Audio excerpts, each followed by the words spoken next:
Hello bachcho, let's have a look at this question which says a current of 3.7 ampere is passed for 6 hours between nickel electrodes in 0.5 liters of 2 molar solution of nickel nitrate. What will be the molarity of the solution at the end of electrolysis? तो यहाँ पे electrolysis हो रहा है using nickel nitrate as electrolyte और nickel electrodes हम use कर रहे हैं. ओके, करंट पास हो रहा है 3.7 एम्पेयर का और इसकी मोलारिटी क्या है? 2 मोलर इस solution is present in 5 litre 0.5 litre volume. Okay, इसकी हमें मोलारिटी फाइंड आउट करनी है at the end of the electrolysis. की concept here is electrolysis of nickel nitrate using nickel electrodes. Okay, तो यहाँ हमने इलेक्ट्रोड्स कौन से यूज किए हैं हम ये देख लेते हैं. इलेक्ट्रोलाइट देख लेते हैं. इलेक्ट्रोलाइट जो यूज हुआ है दैट इज निकल नाइट्रेट NiNO3 ट्वाइस. इलेक्ट्रोड्स क्या यूज हो रहे हैं? इलेक्ट्रोड्स हम यूज कर रहे हैं निकल इलेक्ट्रोड्स. ओके, तो सोल्यूशन किसका है? निकल नाइट्रेट का इलेक्ट्रोलाइट है और निकल इलेक्ट्रोड्स यूज कर रहे हैं. तो रिएक्शन क्या होगी एनोड और कैथोड पे? एनोड रिएक्शन देख लेते हैं. एनोड पे क्या होता है? ऑक्सीडेशन होता है.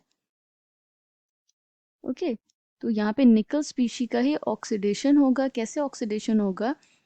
निकल will get converted to Ni2 plus by losing 2 electrons. देखिए, इलेक्ट्रॉन जब लूज होते हैं तो उसे हम ऑक्सीडेशन प्रोसेस कहते हैं. ये रिएक्शन होगी एनोड पर जिसमें निकल आयन फॉर्म कर रहा है.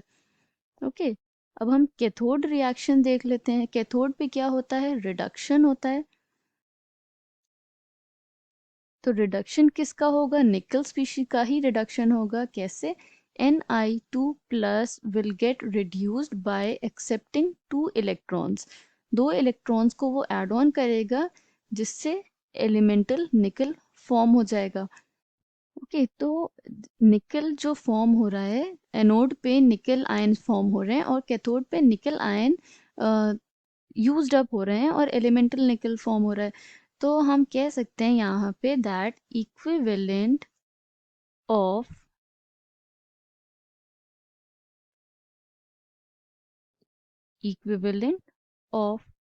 Ni2 plus formed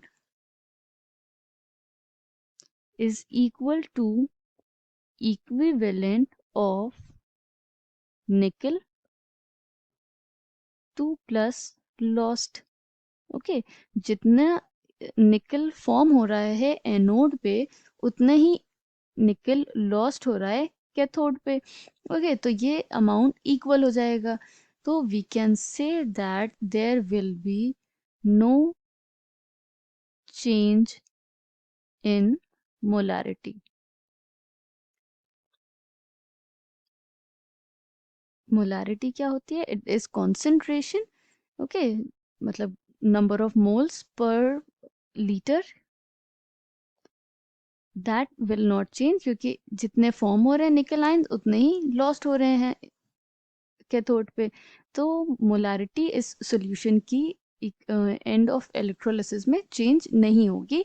ओके, ये केस तब है जब हम निकल इलेक्ट्रोड ही यूज कर रहे हैं एंड निकल नाइट्रेट इलेक्ट्रोलाइट है. So we can say that there will be no change in the molarity of the solution at the end of electrolysis. I hope you understood it well. Thank you and best of luck.